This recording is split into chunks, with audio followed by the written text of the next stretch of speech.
100 years ago, the photographer Edward Curtis began work on a massive project recording the lives of North American Indians. He believed they were a vanishing race, unable to resist the more powerful newcomers who'd moved into their territory. For much of the last 100 years, scientists have thought the same about Neanderthals. Like Native Americans, they were overwhelmed by an outside force. Neanderthals were doing fine. Modern humans show up. Neanderthals disappear. Modern humans are still around.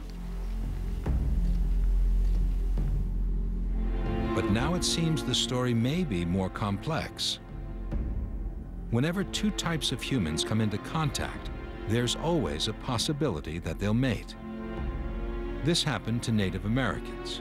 Whether by choice or not, their genes became mixed up with the genes of new settlers and spread throughout the American population.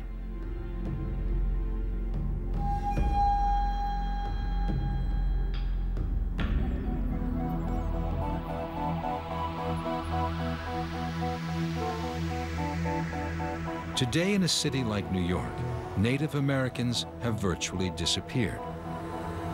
But Native genes survive and continue to be passed down from one generation to the next. Look at Manhattan. 400 years ago, this island was only a Native American land. Large numbers of immigrants came here from Europe, from Africa, from everywhere. They've built one of the biggest cities in the world so that the traces of the ancient people are hard to find. But those ancient people aren't gone. The Native Americans are still with us. Their genes are still here, interacting with the genes of people from all over the world.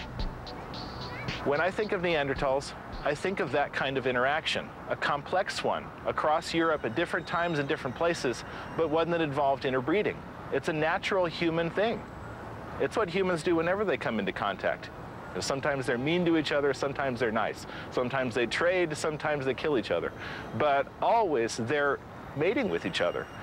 And I see Neanderthals as being no different. For 100 years and more, most scientists have regarded Neanderthals as a different species, one that disappeared without leaving any genetic trace among the modern humans that followed. We obsess about Neanderthals and ourselves and the extinction, but it's nothing extraordinary. Extinction is a normal thing. It's something that's happening all the time.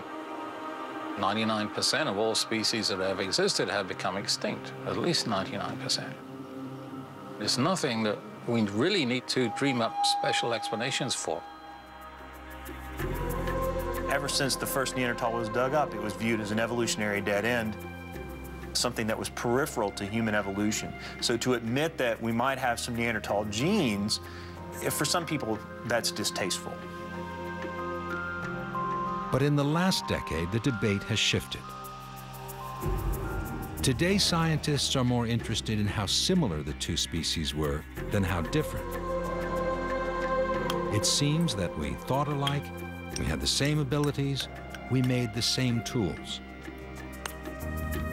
And biologically, there was nothing to stop us from interbreeding. An alternative version of human history is taking root, one in which Neanderthals and modern humans were not so much rivals as potential mates. And thus, the great mystery of Neanderthal extinction is solved. They never went extinct. They were assimilated. Their genes diluted within the modern human gene pool. The exciting story is the Neanderthal running to hide away from the early modern human who's out to kill him. The exciting story is our ancestors came in and took the continent by force. But really, in a way, the competing story where Neanderthals are slowly absorbed into modern humans is more intriguing, because it's quite possible that there are some genes present in you or me or any number of people that are, in fact, of Neanderthal origin. And that's pretty exciting. The idea that Neanderthals could pass unnoticed on the New York subway was once a radical idea.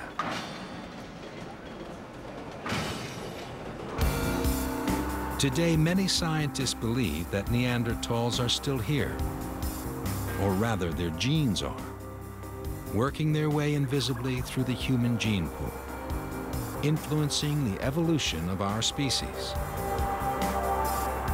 The Neanderthal genes are still with us. There's a little bit of Neanderthal probably in all of us. Those genes helped people. They helped the recipients have more offspring in the long term. So Neanderthal genes contributed to the human story. They're part of what made us human. In Connecticut, the sequencing machines at 454 Life Sciences keep sifting through billions of particles of DNA. And every day, the scientists get a little closer to cracking the Neanderthal code. If and when they have a Neanderthal genome, they'll be able to compare it to that of a modern human and work out once and for all whether we exchange genes with them.